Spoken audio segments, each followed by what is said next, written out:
he don't need no introduction. Brother Sears, did I say that right? Okay. He don't need no introduction. If you have a TV in your house, as my mama would say, you liable to be able to find him anytime, any day on some show somewhere. Born in Welch, West Virginia. Born in Welch, West Virginia. Mom and Daddy went to Cleveland, Ohio, so Ohio, your man is back in the state. Back in the state. Brother Grant Knox and Brother Grant Marion had a vision to bring Brother Rashawn McDonald and Brother Steve Harvey to Cincinnati, Ohio. And it's our job to carry out what our leaders need us to carry out. Brother Harvey made some changes to come and participate, and we're so excited that he did. It's very important that we have him with us. Not only is he a friend, but he's a fraternity brother. And he's going to speak about principles in business and life in terms of how to be successful. And if anybody can tell you how to be successful, Steve Harvey can. Without further ado, our friend and our fraternity brother, Brother Steve Harvey. Yes, sir. Yes, sir. Yes, sir. Yes, sir. Thank you, y'all. Thank you, brothers. Thank you, brothers. Thank you. Thank you very much.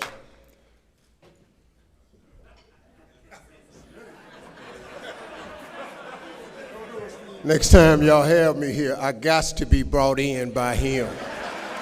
Don't you bring me here no more, and I don't get brought in by him.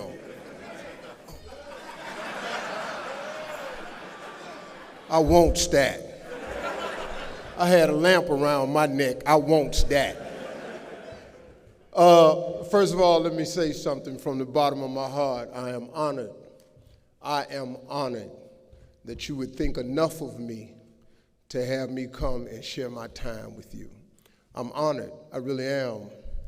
A lot gets said about you, and until you really sit and meet a person, you never really know a person.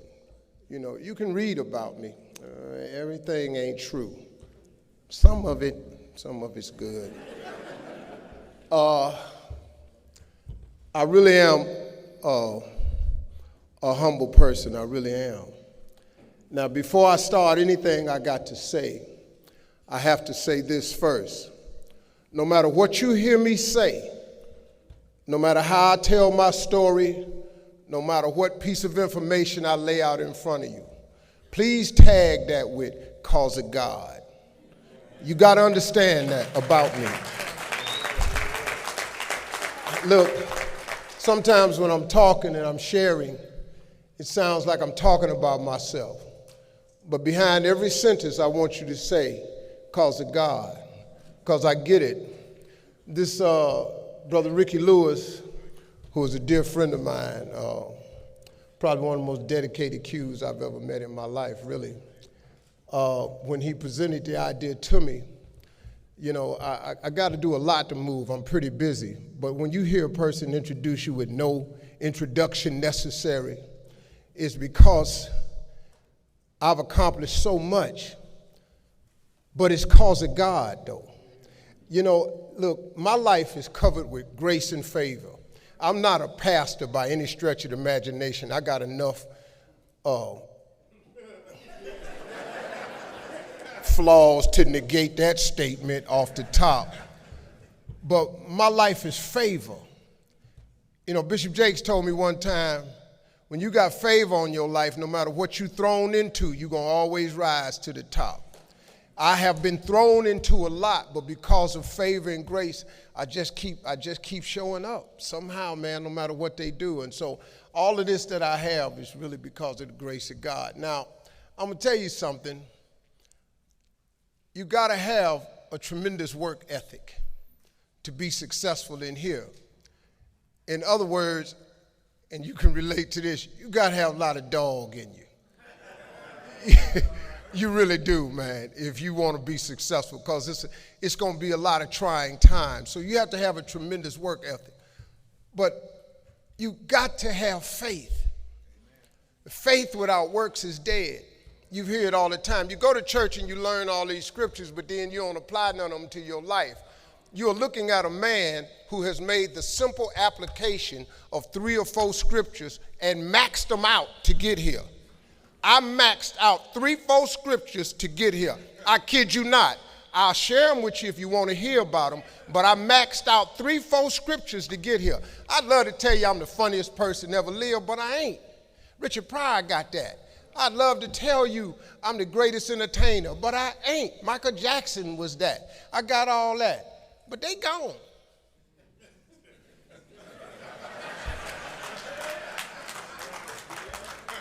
So I probably am.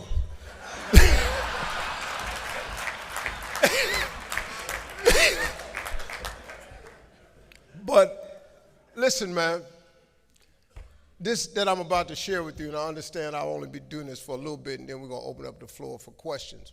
And I like doing Q&As because it helps me target specifically what a person is hoping to hear. But I got to tell you something. If you could get a couple of things from me, if you could gather this piece of information. Albert Einstein said once, he said, imagination is everything. It's the preview to life's coming attractions. Now, I want you to get this now. Imagination is everything. It's the preview to life's coming attractions. Because if you think about it, everything you have, everything we have in this world, somebody imagined it. It's your imagination is tremendous. Somebody was sitting on the phone one day talking with a cord to the wall and said, man, I wish I could just go outside with this phone. Everybody in here got a cell phone.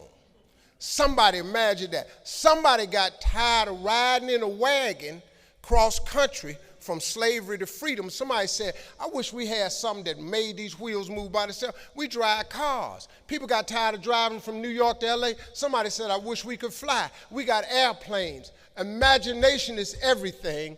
It's the preview to life's coming attractions. Your real life, the one God really got for you, is in your imagination.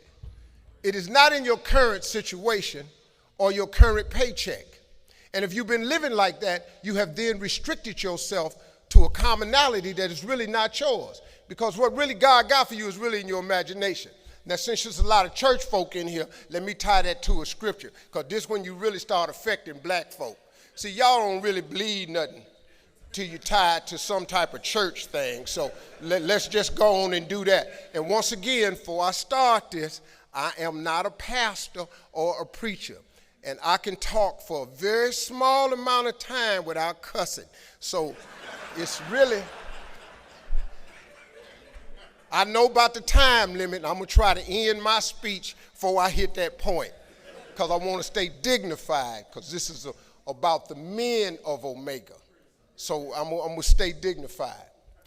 There is a scripture that Albert Einstein took this quote from. It's like the book The Secret. The Secret is one of the top-selling motivational books ever. But if you read the book The Secret, it's all biblical. Everything comes from the Bible. You really don't need self-help books. You don't need the magic of thinking big, the power of positive thinking, how to win friends and influence people, Think and Grow Rich, the Winner's Circle. I've read them all. All of that information is in Proverbs, all of it. But let me give you this scripture. You've all heard this, right? Faith is the substance of things hoped for and the evidence of things not seen. So when I told you a minute ago, you got to have a tremendous work ethic, but you got to have a lot of faith. I talk to so many people who get older, like some of us are, and they've lost their faith. Well, faith is really simple.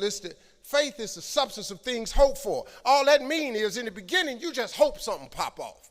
You know, you just kind of hope something happened for you. I was hoping I would get on TV. I wrote it on a piece of paper when I was 10, I want to be on TV. The problem I had when I wrote it at 10 was I suffered from a severe stuttering problem. I could not talk outside of my house. So can you imagine when I wrote on a piece of paper, I want to be on TV and turned that in? The first thing the little boy next to me asked me, he 10, well, how long is your TV show going to be? Because you You're going to be on TV all day. But when I wrote it on the paper, it wasn't factual. I was just hoping. You just got to start with the hope. Faith is the substance of things that you hope for. You just hope something jump. Then what happened is through grace and favor, he give you a couple of them things you hope for, and then you're supposed to start believing then. Because now it turns into faith. But if you take this scripture, faith is the substance of things hoped for and the evidence of things not seen. What is the evidence of things not seen? I just told it to you. Albert Einstein said, imagination is everything. It's the preview to life's coming attraction. But guess what? Your imagination really is. It's the evidence of things not seen. Because your imagination, you know why it's the evidence of things not seen? Because you're the only one can see it. Your imagination is actually God showing you a preview of a coming attraction that he has for you. The moment you don't believe in your imagination, you negate what he got for you. Your imagination is the preview to life's coming attraction. It is the evidence of things not seen, because can't nobody see it with you. Your problem is you keep telling your imagination to the wrong people. See, if you want to kill a big dream, tell it to a small-minded person.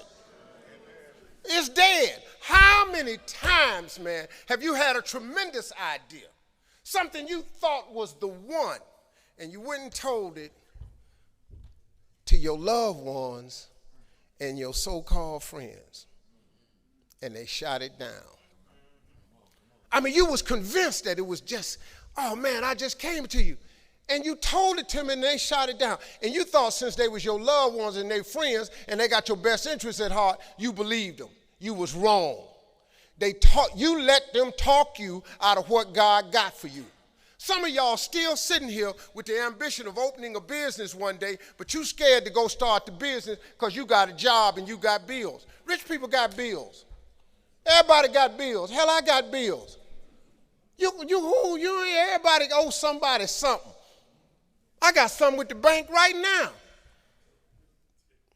You're going to let the fact that you got some bills stop you from opening the business, the thing that God done put in your imagination? So you're going to squash that because you got bills. Everybody got bills. Your real life is in your imagination. Can you grab what I'm telling you? So I don't know what you thought I was going to say to you. I'm just a real dude. I don't even have the education you all have. I flunked out of school. I ain't got no education. I don't use 4-syllable words. The only 4-syllable word I know is my bank account. That's it.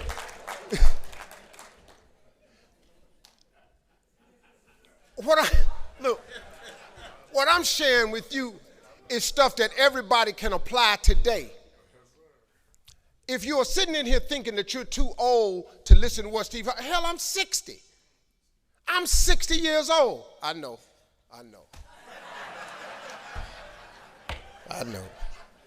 You can't believe it. I know. He's so fly. I know. But I'm 60. But I still rely on my imagination. See, if you think you're too old to make it, let me give you a prime example.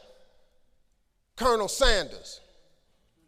Colonel Sanders has been frying chicken his whole life. He was telling everybody he had the best chicken in the world. Ain't nobody believe him. They turned him down everywhere.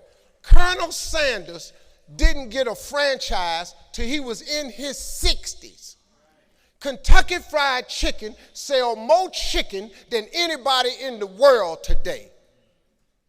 So if you're sitting here thinking because you got a little gray on you, and you're too late, as long as God waking you up in the morning, that's the sign that he ain't through with you.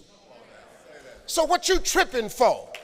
You sitting up in here like God can't do nothing for you because you 60. Man, you know what I'm asking God for right now? And I'm 60. If you could see my vision board, you would be blown away. Because I got enough right now. I really know. But I ain't in the need business. I'm in the want business. Ain't nothing wrong with wanting something. Quit going down to these churches y'all sitting up in here going down to, keeping you in these little boxes. God got a big life for you. The only person ain't get, and look, and I love church. Don't get me wrong, I'm not knocking church. Don't tweet that. Steve don't care for the church no more. I didn't say that. But don't go down there, memorize all these scriptures, and then don't apply none of them to your life. That's what I'm talking about. Quit going down there just to go and just get a couple of scriptures and apply them to you. Let me give you one that's real simple. See, these principles of success, they've taken all of these scriptures and they putting them in books, and they call them, Think and Grow Rich by Napoleon Hill, The Magic of Thinking Big by David Schwartz. But everything in there is a scripture. They just reworded it because people don't know how to read the Bible. Like, I can't really read the King James Version. I can't. 4 verses of that, I go to sleep. Because hence, furthermore, whatsoever, whosoever. Who is you talking about? I need a name, dog. Not whomsoever, because I'm thrown off. I didn't do good with reading and comprehension in school. The smallest scripture I ever read changed my life. The scripture is real simple. You have not because you ask not. Do you know the difference that could make in your life? I'm just giving you real talk now. I'm just trying to tell you how I got here. See, I have no education. I applaud all of you with your education. I'm sitting there talking to so many men who have in corporate America and all that. I'm in awe of that because I don't have that. But you sit here and you take what you have, and it could be so much more if you would ask. See, you have not because you ask not. When the last time you really asked him for something? Or do you keep making requests that's inside the confines of your paycheck? When you gonna get outside of that? Didn't I just tell you God ain't in your paycheck? Didn't I just tell you he ain't in your job title? The life God got for you is in your imagination. Why you still imagining stuff? Why you keep dreaming of a summer home? Why you keep dreaming of retirement, leaving your grandkids money? So I'm at the age now where I think about my grandkids. I got 7 TV shows. Dog, I only need one. One show pay me enough money. I need 4 for my wife. 4 of them is for Marjorie. The other 3 is for the grandkids. I just need one. I do not live my life in the confines of what anybody says to me. I let my imagination go, and now imagination is a preview to life's coming attraction. But what that really means is God showing you a preview of what he has for you. So now, if you have not because you ask not, do you understand if you up your ask, he has to up his give? This period. This is simple stuff that anybody can apply. You ain't even got to have no degree to do this. You don't even have to have no money to do this. You can start this today and change your whole game because you're going to need grace and favor anyway.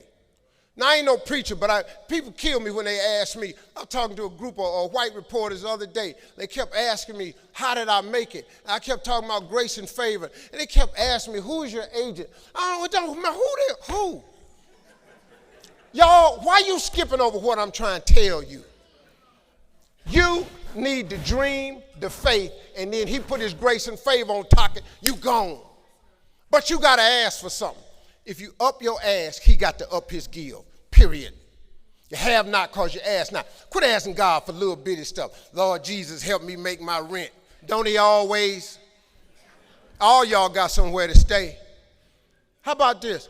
Why you keep asking for rent? Why don't you ask for a mortgage? If he gonna give you the money for a place to stay, what difference do it make to God? But if you keep saying rent, ain't he fair? He keep giving you rent. If you ask for a mortgage, he'll give you a mortgage. But you have not because you ask not. Lord Jesus, help me fix my car so I can make it to work. Why do you keep praying over that raggedy car? Why don't you ask God for a car that don't need fixing? You know, they roll them off the assembly line every day. How you can't get a new car? How you serve God? How you go to church and you can't get a car? Just a new car. How you can't get that from God? You know why? Because you ain't asking him. You keep asking him for stuff that fit in your paycheck. Your paycheck say a 2015 Lexus, so you go down there and ask him for that. And guess what you get? A 2015 Lexus. You up your ask, he up his give. You have not because you ask not. This ain't a magic trick, man. I get tired of rich people talking to people and they make you buy these programs and stuff so they can drag you out for 8 years. You can get the program. Hell, I sell them.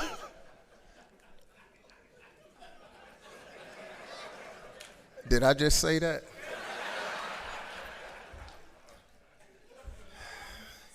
Can't believe I said that.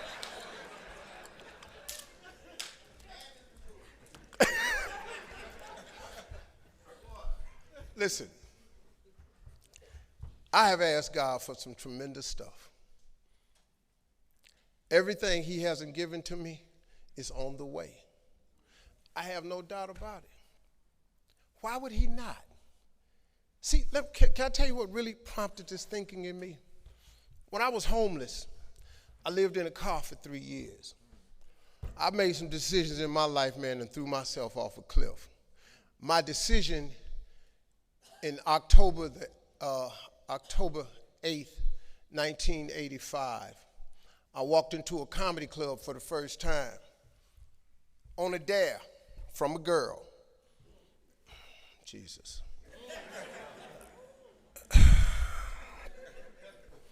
I walked into a comedy club for the first time. Had never heard of a comedy club. But all my life, I wanted to be on TV. Had never heard of a comedy club.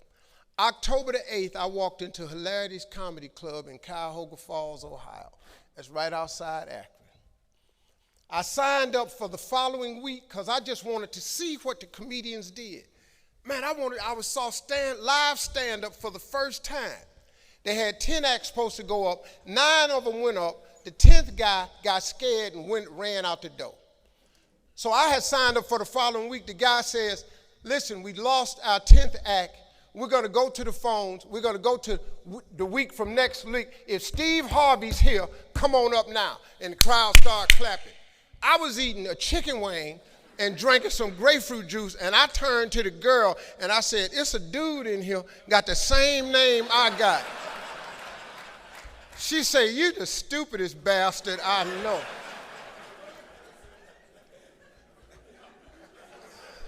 All right, I'm getting close to that. It's that time limit. I was hanging in there, Grand. I'm sorry. Sorry about that, Grand.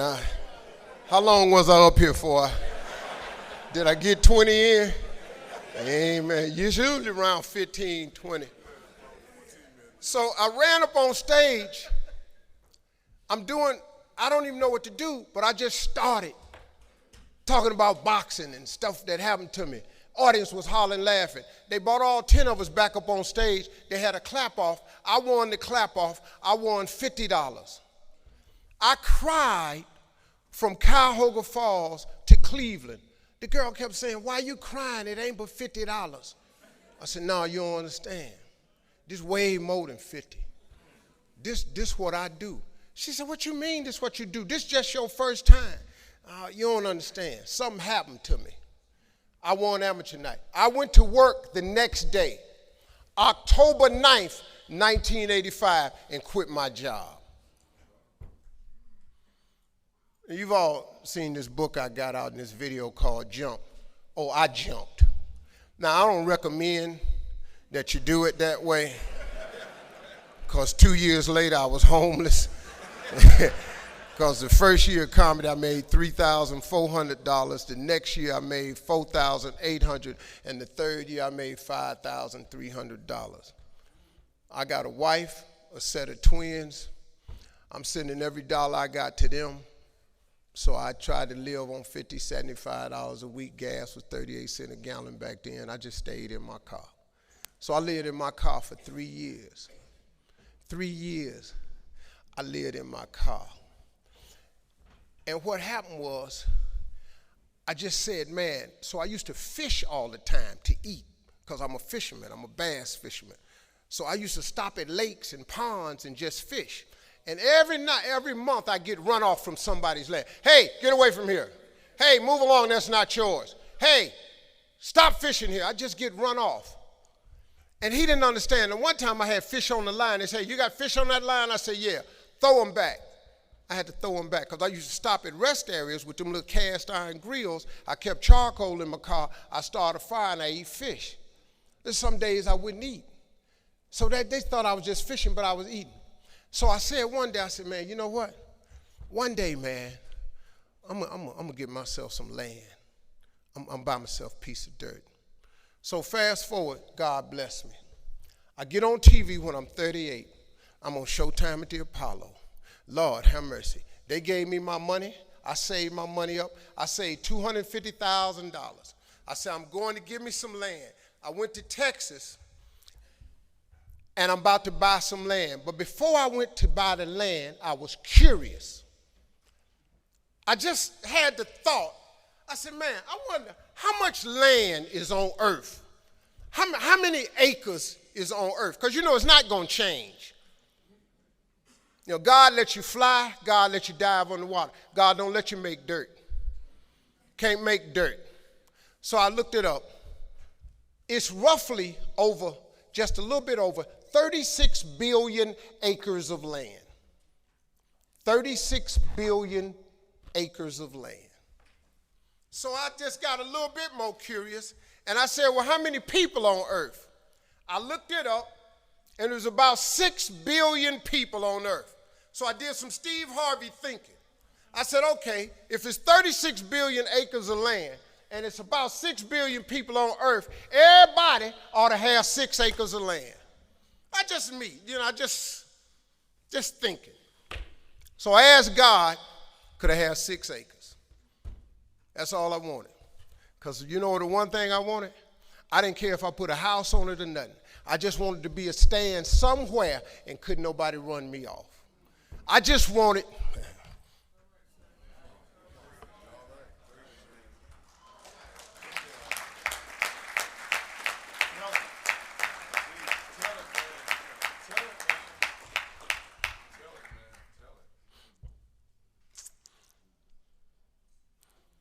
You know, man, I was in a world of hurt. I was so sick of just getting run off, man, every time I stopped somewhere. So I got this money, man. I saved my money. I saved $250,000. I'm going and I'm looking for some land. The first day I get there, I see a piece of land in Texas, so beautiful, I couldn't believe it. It had rolling hills, had a pond on it where I could fish. The dude took me over there. I look at the land, and I'm looking out. I said, man, this is great right here. I said, sir, how much is this right here? He said, well, it's about $600,000. I said, man, I ain't got that kind of money. He said, well, how much do you have? I said, I got $250,000. I said, well, let me think about it, man. He said, let me think about it. And I was standing there, and then I stopped. I said, sir, can I ask you a question, man? How many acres of land is that? He said, this is 6 acres.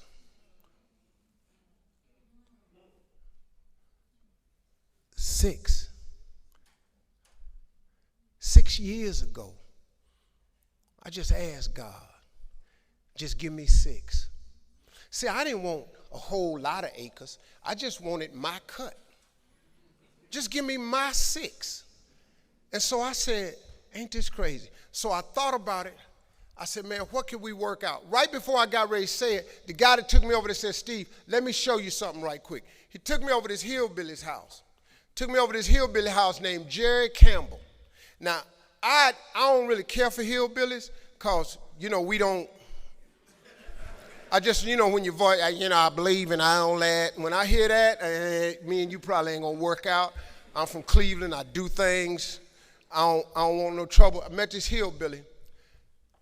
I was a little nervous about meeting him, man, because I didn't like the way he talked, but mess around, turned out to be one of the finest men I ever met in my life. Became a father figure to me. It's an old white man. He took me to his house. He said, let me show you something. He took me over and showed me this land, and it was massive. It had 3 lakes on it. It had rolling hills. It had trees. It was unbelievable, man. I said, man, this is incredible. I said, man, how much is this? He said, this 16 acres. I said, hey, man, I ain't got that kind of money. Let me go on back over here to this dude where Mike can cut a deal. He said, well, let me ask you something. What was you going to give that man over there? I said, well, I hadn't worked it out yet because all I got is $250,000. He said, well, listen, I'm in a little bit of a tight right now. Said, if you can bring me $250,000 cash by tomorrow, I'll give you this 16 acres. I showed up next day, $250,000, 16 acres. See, that's grace and favor right there. That's what that is. So my first piece of land was 250 acres. So I said, man, this is the land that I'm going to save for my family. I'm going to fish on the rest of my life. I'm going to be an old man. So then I got to thinking, I said, hold up, man. You mean you have not because you ask now? I asked for 6 years ago. He showed me 6, but he gave me 16. So I went to God. I said, God, listen to this. I'm from Cleveland. I got a couple partners that's locked up. They probably won't be using they 6.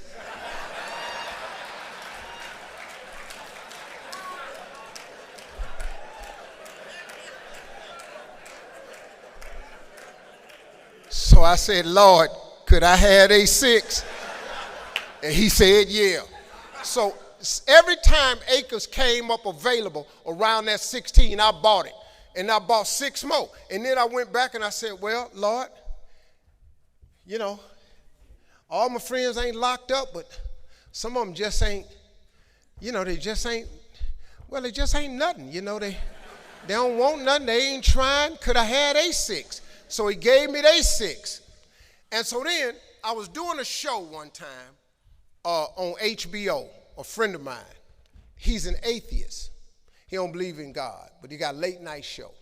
And he asked me to do the show, and I thought I was going to be on there telling jokes. But come to find out, he was doing a show on atheism.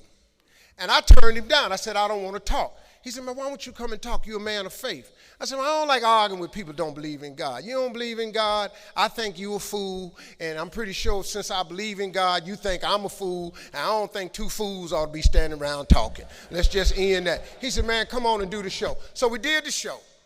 I hated it, but after the show, I counted all them atheists, and it was 6 of them. So I asked God, could I have a 6? Because I know good and well, they ain't going to ask him for nothing. Cool. So he gave me they 6. Next thing you know, I had 270 acres of land. Now, let me tell you something. I'm so busy now, I don't even get to go to that ranch. I never can go.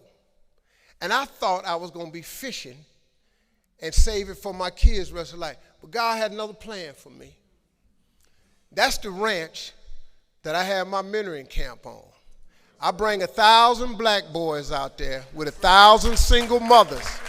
And that was the purpose of that ranch. I never go there to fish at all. But see, that's what I wanted. I thought that's what it was for. But God got another plan. His way is way bigger than yours. You can't even see his way. But you got to start to hustle. You got to give God something to work with. Look, if you start hustling and grinding, he'll fill it up for you. But if you ain't got no hustle and no grind, he can't fill it up. So guess what? I don't ever go there to use that land for fishing or not. But I'm changing boys' lives over there. But on top of all that, you know how many houses he done gave me? This, I'm telling you about God. Remember what I told you when I first started? Every statement I sound, when it sounds like I'm talking about myself. Remember I said, say, cause of God. You know how many houses I got now?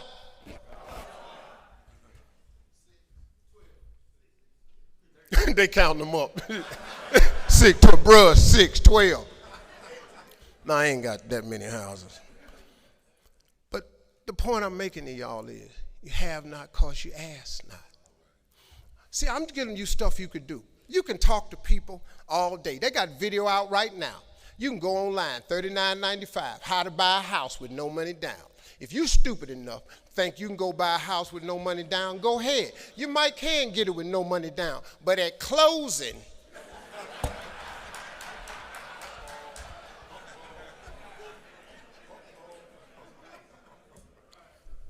see, my story is really a story about faith. Really is, man. I come out the dirt. I have no college degree. All of my children do. I got 7 kids. I sent every last one of them to college. I got 3 boys. 2 boys come out of Morehouse. I got a daughter that come out of Spelman in Berkeley. I got 2 daughters went to Hampton, and then graduated from Ohio State. I made sure all my kids went to college because I know they got to have that education. Well, Daddy, you didn't go to college. Well, your ass ain't got no jokes.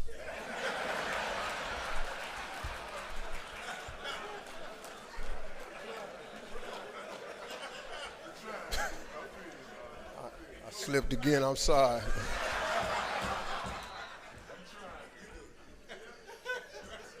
That came, I ain't even know that got out there. I threw that one out there and I felt pretty good. I said, why is they laughing like that? It's been important for me to empower my children, but not only my children, but thousands of young people across the country. And education is the key for a lot of people. But when I speak at colleges and stuff, I tell people, number one thing in your world is not your education. It's your dream. So what you dreaming about, y'all? What you still dreaming about? What is God still showing you in your imagination? What are you so afraid of? Why would you not take that leap and go for it before you mess around and die? Why would you not go and see what God really got for you before you leave this world? Why would you hang on to a job? Here's what happens with the job. If you live in paycheck to paycheck right now, when you retire, they're going to give you 1/3 of what you can't live on now. They're going to give you a gold watch and a turkey, and they're going to set you on out to pasture. If I was you, before I leave this world, I'd go see what God really got for me. Just take a chance. Now, here's why you should take the chance. Name me one time God has not pulled you through. Just name it. Name the one thing God has never pulled you through. If he ain't pulled you through it, he's currently pulling you through it right now. And the reason I know I'm telling the truth is because you're sitting in here. If God was through with you, he wouldn't wake you up no more. When he wakes you up, it's because he ain't through with you yet. He got something else for you. So why don't you go see what that is?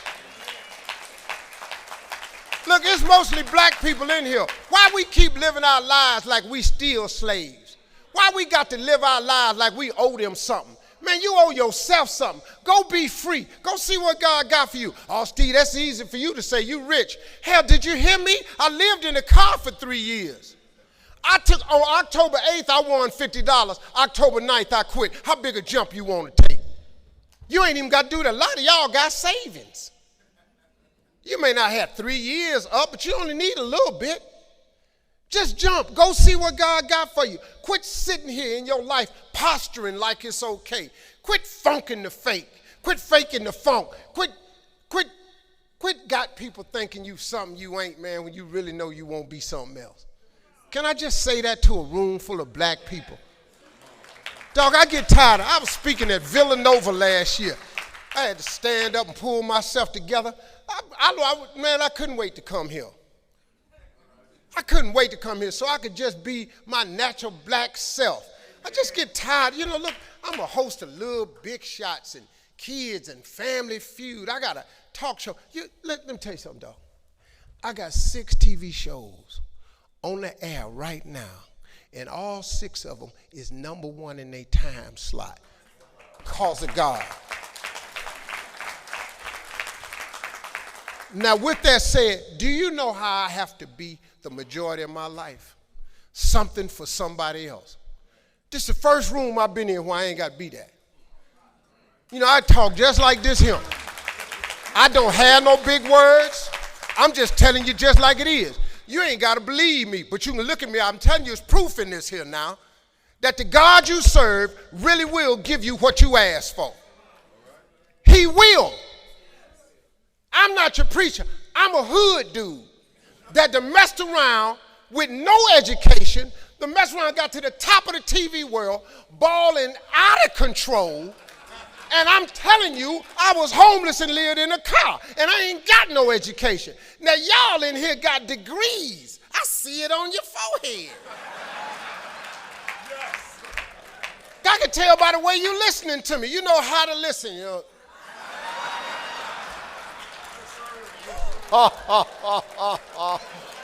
Oh my God, this Negro's humorous. I see it on you. I feel when I'm around educated people. I know you know how to study it and math. I can look at you, and I'm so proud of you. But hey, man, the next level. Go make yourself some money. You ain't got to make $1 million, but 300,000, nice. 300,000, nice, dog. See, the reason I know how to talk like this, I've been at every economic level there is. Because my father was rough, man. Let me tell you a story. I was in college. My father didn't help me. I got in real bad trouble one time. I called home and said, Dad, I need some money. All right. So 4 days later, in the mail, an envelope came. It had 2 index cards so you couldn't see the money. When I opened it up, it had a note on the index card, and there was a $5 bill in there. I pulled it out, saw the $5. The note said, this shit gonna have to stop.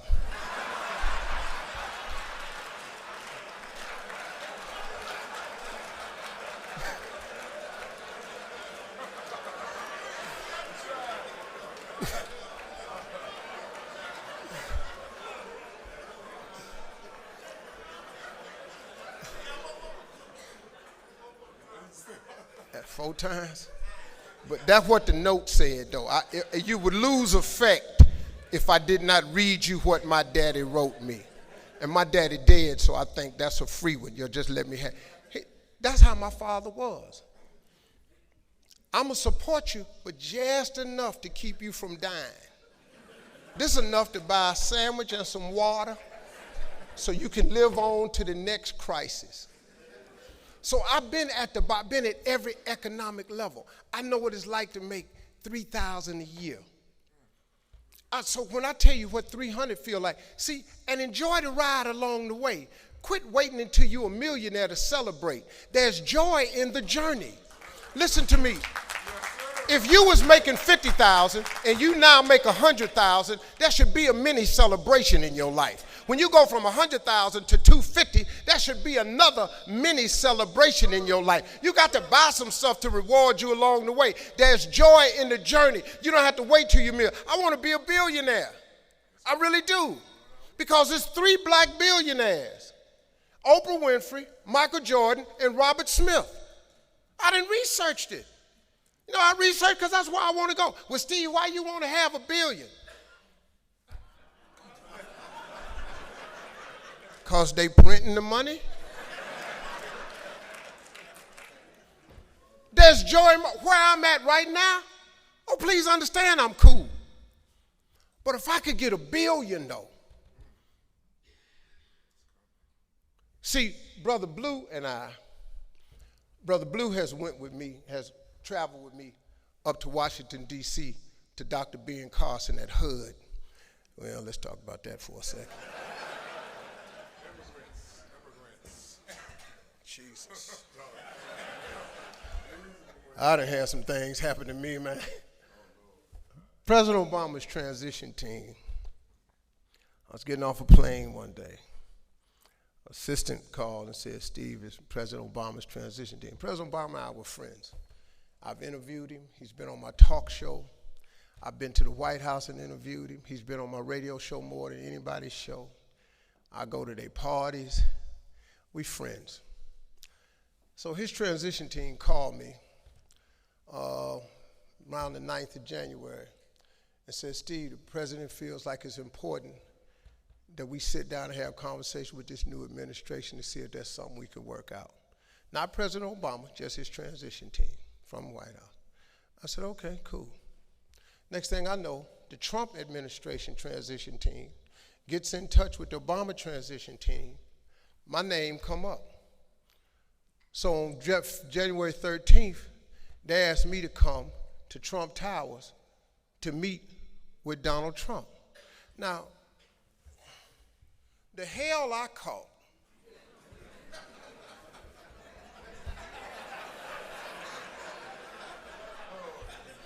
the sheer misery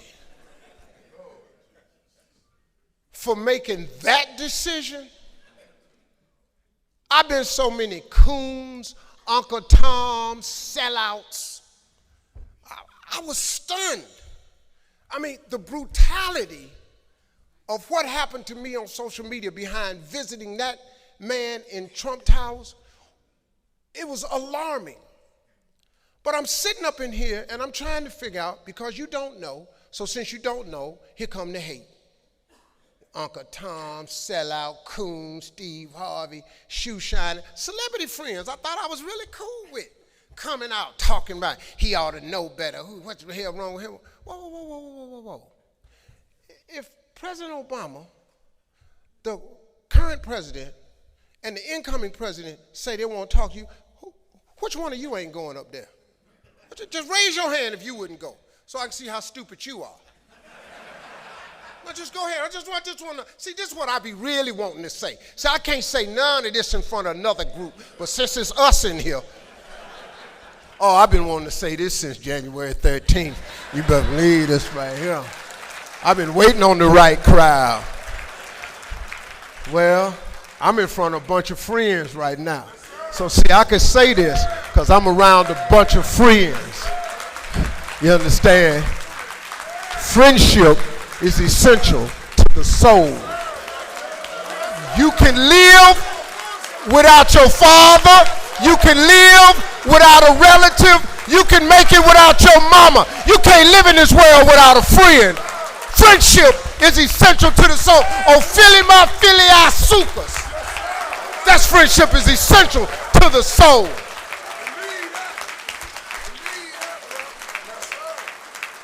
Yeah, I've been waiting on this. I'm glad Ricky Lewis asked me to come. So I go up there. President Trump did not know why I was there, but he was accommodating. I'm going to give the man this. The man was very congenial. As we said that, we talked about golf. I played golf at his golf courses a lot. I don't play well, but I play. We talked about that. He's really congenial. And we're sitting there, and he thought that since we shared a common friend, Mark Burnett produced Apprentice, and Mark Burnett produces my new show, Steve Harvey's Thunderdome, that I was there to talk about possibly doing some type of program. I said, no, sir, I'm not. So it got around to it. After 25 minutes of talking, he said, so Steve, what can I do for you? Now, I had thought of what I would say when I got up there. So I said, well, it's really nothing I want you to do for me. I said, I want to do something for you.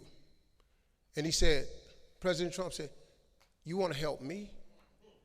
I said, yeah. I said, you've appointed Dr. Ben Carson the head of HUD, and I would like to help him because I don't think he has the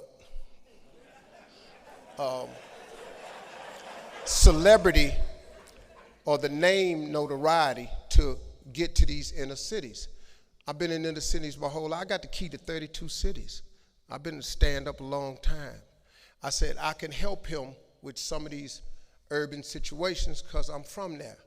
And I want to do something to help him. He said, so what do you want to do?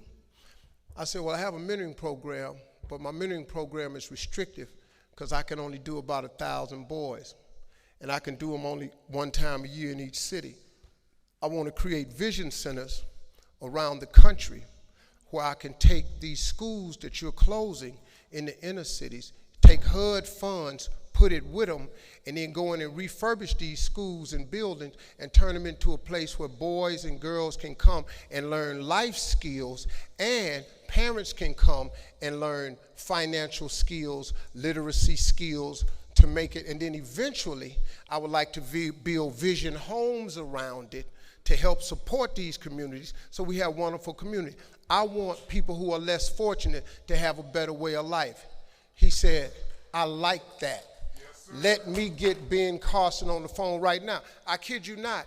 In 2 minutes, he had Ben Carson on the phone. He put Ben Carson on the phone, and he and I started talking, and I introduced the concept to him of vision homes right there in the office. He said it's a done deal. Since then, the problem I had was after the meeting was over, I was supposed to go downstairs by myself and go on over to the rope and address the media. President Trump said, Steve, I'm going to go down with you. All right. We get off the elevator. We walk up to the rope. All the cameras is on.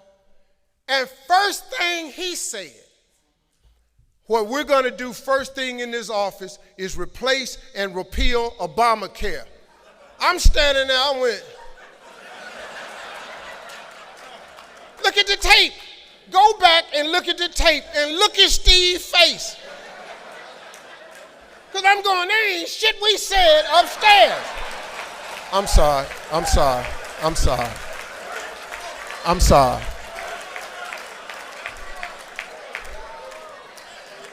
I mean,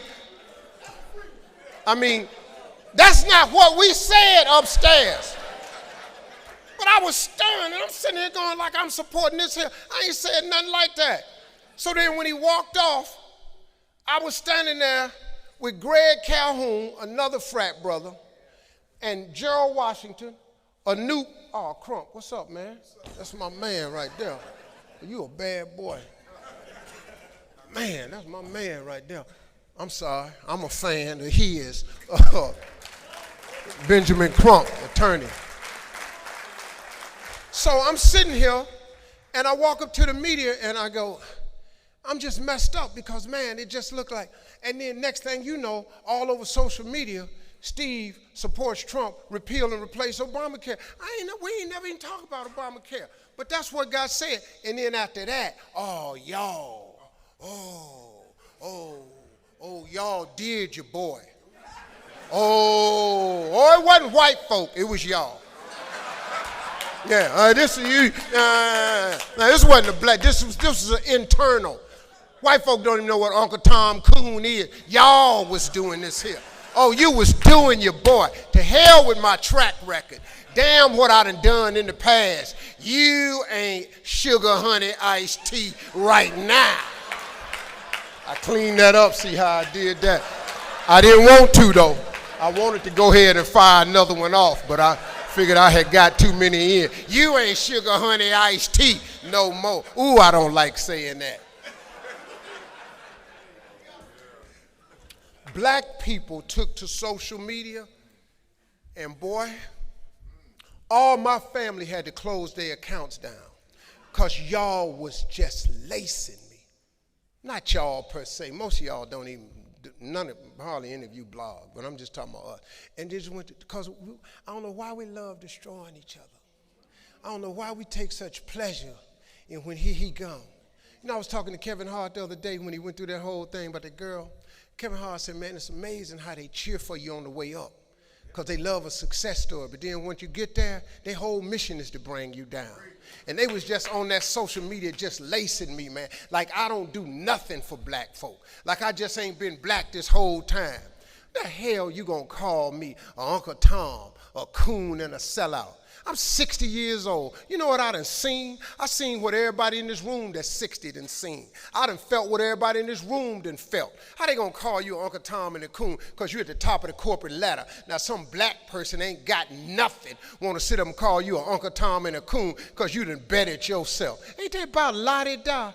You be wanting to go, man, I wish, you know, man, you be wanting to say something. But you know what, though? You can't say nothing. Because my grandmama taught me something a long time ago. If you hang a sheet out on the line and you get some doo-doo on it, don't wipe it because you ain't going to do nothing but smear it. She say, just wait till it dry. It'll fall right off.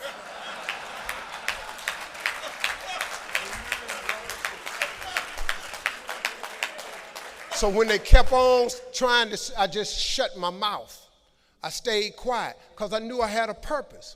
Now, Brother Blue went with me to the first meeting with Dr. Ben Carson at HUD.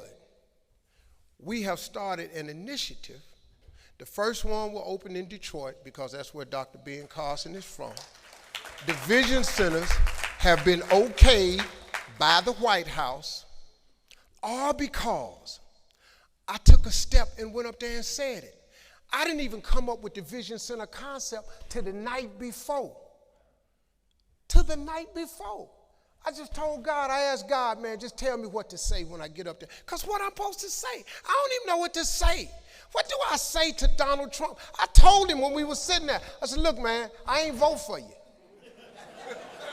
And I say, I put my whole radio show behind trying not to get you elected. I said, but there was a mistake got made. I said, we was playing checkers and y'all was playing chess. So congratulations on your win. Oh, and then he ain't my president. Well, he the president of the United States. Well, he's not my president. He's the president of the United States. He's not my president. When you get through saying that, he the president. And if you don't sit at the table and talk, you have no say-so on what they serve on the menu. So if you don't like what you eating, it's because you ain't at the table picking and choosing. We as black people got to get at the table. This ain't the white man's game. This is the game. Money is not white man's money. It's money. You get around real rich people. They don't care what color you are. As long as you got enough to be there, trust me, you know how this works.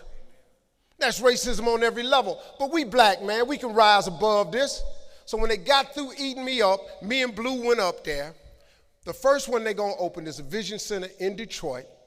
It's going to take a school that was closed, reopen it with HUD funding, going to support it with the right type of counselors and stuff, and create a place for young boys and girls to come and to learn life skills.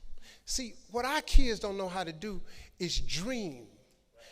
If you destroy the dream, the Bible says a man without a dream or vision shall perish. It never mentions if you don't have an education. I mean, congratulations if you got one. It's sure helpful in a lot of things, but we got to get our kids to dream it. Then we got to educate their parents on financial literacy. We got to teach them life skills. Then I met with Robert Smith for 8 hours at his home, the third black billionaire, and he introduced a program for coding. Because he says in order for black people to get to the next level, we have got to learn coding. So I went to him, so he's created an entire coding program of his own money, $100 million, this man, by himself, to put coding in all the vision centers so kids can learn how to code from kindergarten in the vision centers. Do you know if you change that technical aspect of us as black people, skip buying the video game, hell, make a video game. Stop buying the ticket to fly on the plane, make a plane. We have gifted kids if we give them the opportunity. That's what the vision centers are. Blue was there. I took another frat brother, Greg Calhoun, with me. It's amazing how that works. My lawyers is frat. I just keep finding them doggone cues. Man. And then too, to be real with you, just a loyalty factor come with bros sometimes. Just a loyalty factor come with Omega Psi Phi. I ain't never seen nothing like it. I got a couple noobs work for me, but it's something about them cues, man. It's a loyalty factor because we the only thing that's built on friendship. Everybody else on brotherhood. Friendship different. So you got to pick your friends. You pick a friend. I got a brother, man. My brother kind of crazy. He all right. I love him, but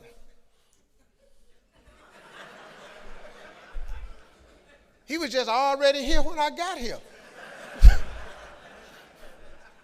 So we're doing some incredible stuff with it. I want to thank the brothers of Omega Psi Phi because they've understood the program that Brother Blue has explained to them, and we're going to do some things together.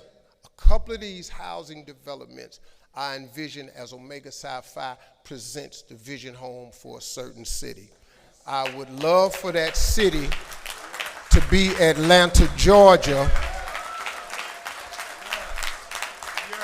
at Psi Chapter. That's where the headquarters is. I think it would make a great stance if we started our first one there. After we open the one in Detroit, we're going to branch out after that. So the meeting with Trump did materialize into something and is written. Now, government is slow. You know, every time they say yeah, here come another committee that's got to say yeah too. But we are very, very close. They've already started the project in Detroit. And that's what we're working towards. And I want to thank the brothers that have sat down and listened to us. And Brother Blue, who's kept us on track with it. Ricky Lewis, who I understand is running for office.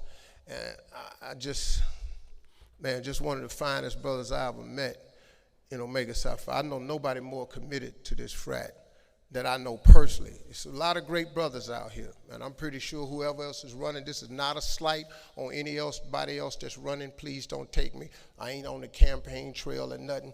Just I love Ricky Lewis. That's why I'm financial, and that's who I'm gonna vote for. And so.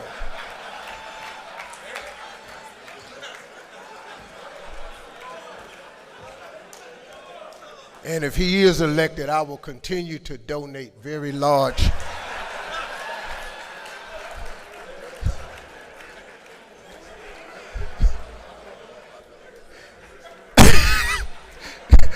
Ain't that some low politician right there? That's some stank politics right there. I will make sure I continue to give most generously. Let the church say amen. Amen again. I think this would be a good time if Ricky Lewis want to conduct any questions. I think they had something. I'll address a few things for you all. Want to do it? Let's give it up for Brother Steve Harvey.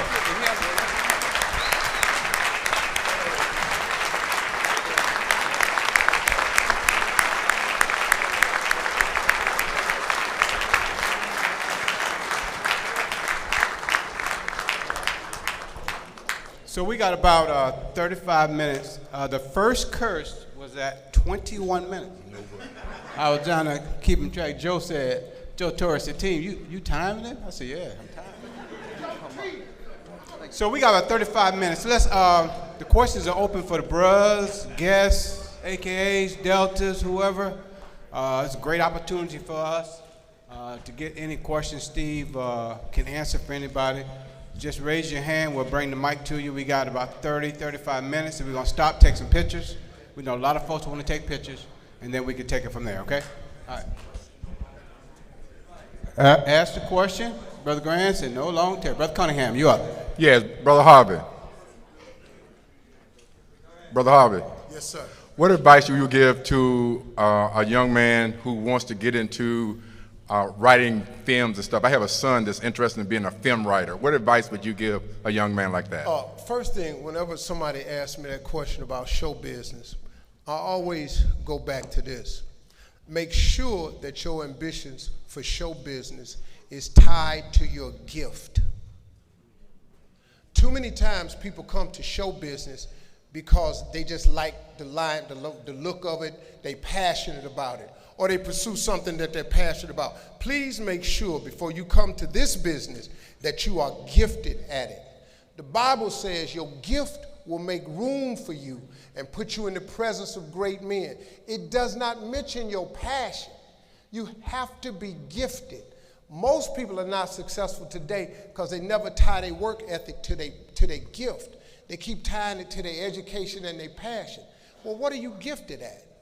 I happen to be gifted at this. So if he's gifted at it, the first thing he has to do with film writing, that requires you got to go to a school that has film writing so you can get into that clique, because it's a clique.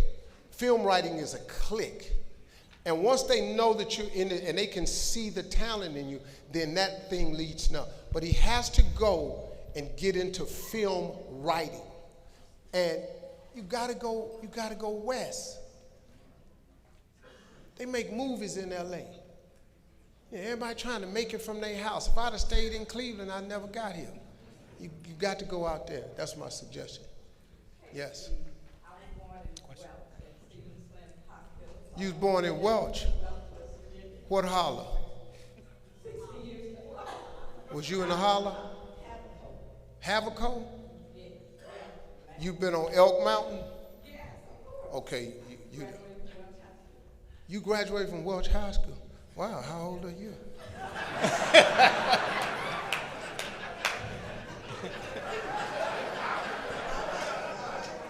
Welch High School. They closed that school for my brother. Yes, ma'am. But this is my question. I know, of course, you're in Atlanta. Are there any sessions or places where we can go and learn like some of the things and the techniques that you're teaching? Well, I do an Act Like a Success seminar on actlikeasuccess.com. I got several things that I do several times a year. The big one is usually in Atlanta once a year, where I teach success. I go really into depth. It's a lot more than what we saw today, a lot more hands-on principles and stuff. So my website is actlikeasuccess.com, and I have that information. It's a lot of stuff out there where you can help. You know, look, once you learn the principles of success, you can apply it to anything. Do you know you can get rich selling tomatoes? You can get rich cutting hair. The dude that used to cut my hair, I met him in the 80s down in Texas. He used to cut when I walked in barbershop, I paid $10. When he stopped cutting my hair, he was making $1,500 a cut, and he cut my hair 5 times a week. Same haircut.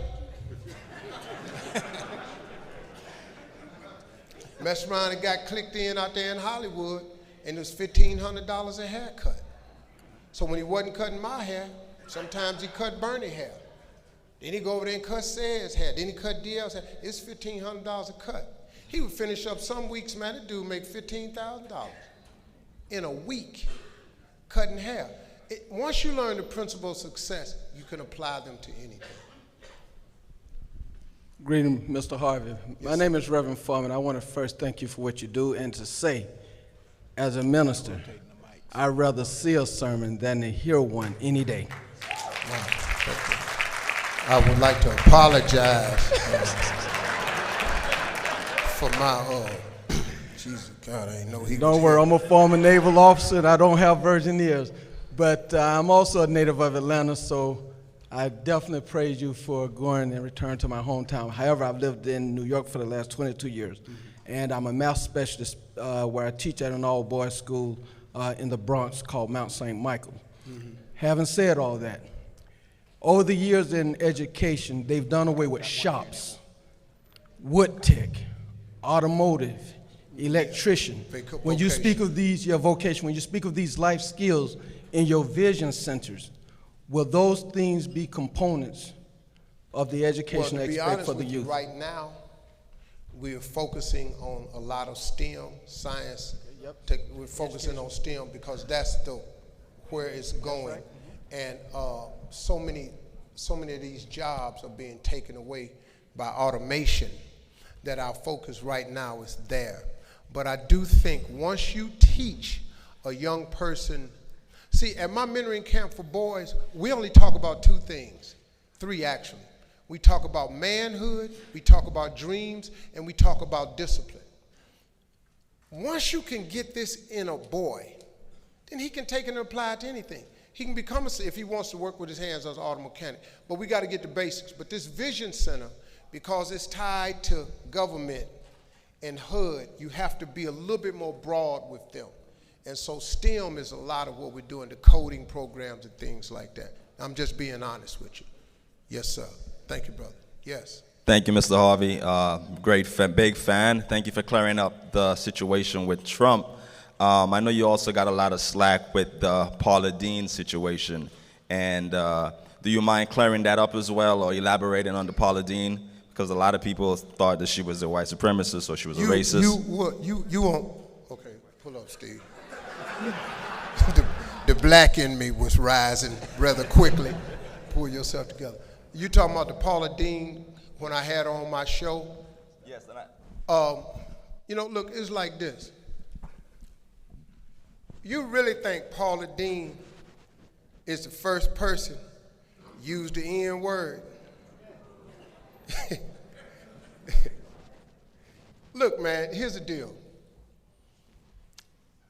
If we had a microphone attached to everything we've said, none of us would be working today.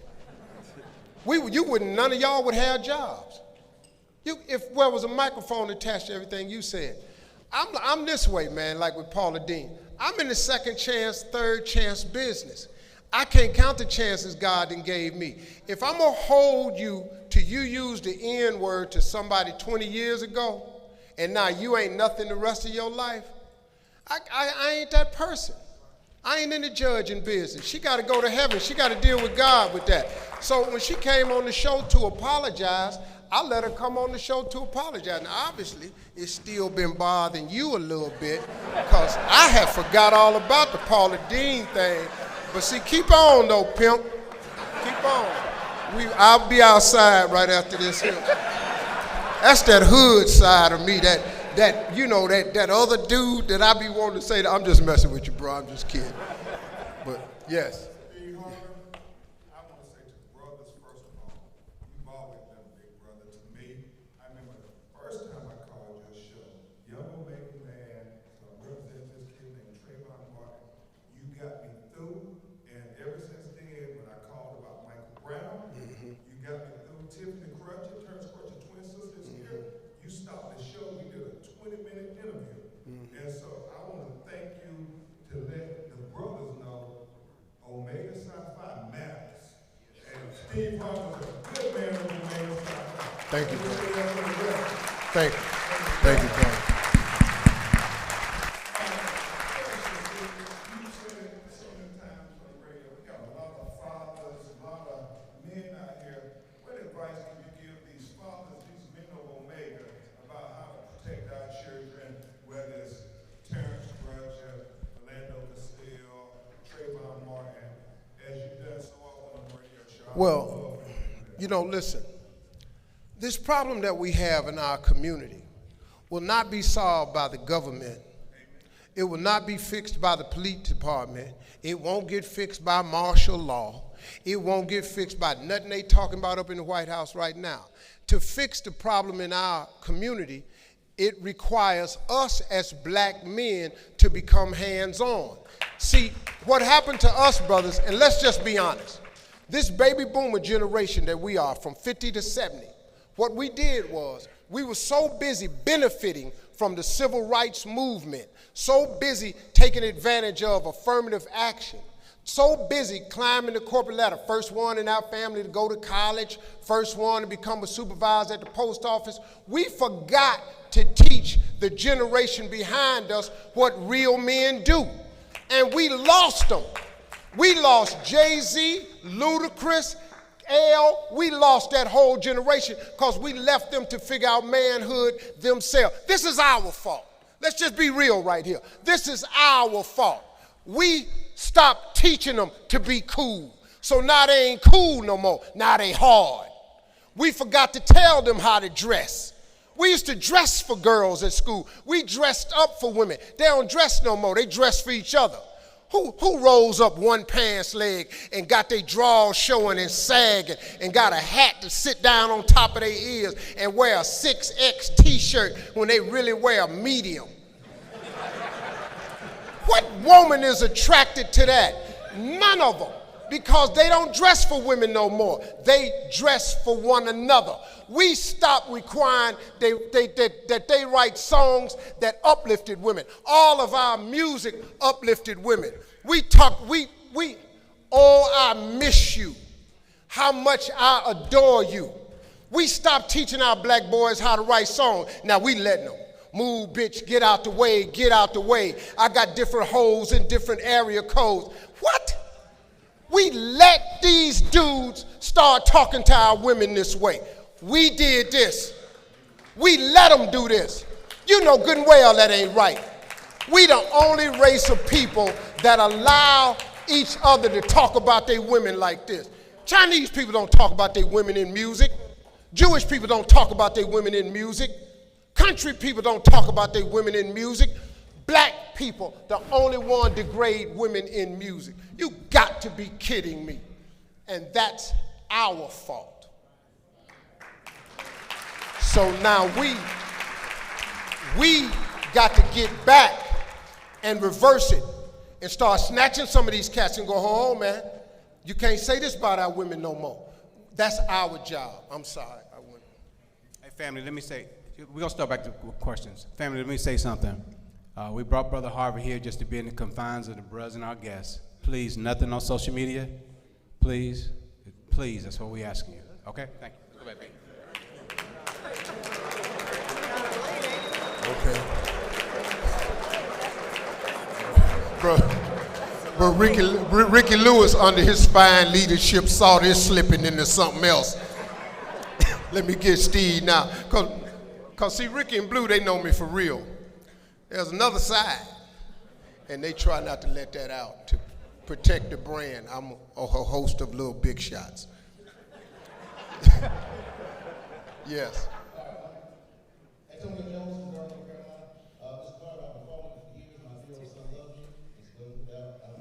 But to go back to what you said earlier about you have not, you have not. This vision center that you're doing right now, you said you want to open up one in Atlanta. We're asking for the city of Durham to put Durham in Atlanta. Okay. You have not, you have not, right? That's fair. That's fair. I ain't mad at you. Yeah, way to throw it back on me. I like that. I ain't mad at you. Huh? Yeah, just have Blue. Talk to Blue. There you go. Blue is the big dog, brother, right there. This is Blue. This is Blue. Blue, the nickname Blue came for a lot to do with complexion. This is Blue.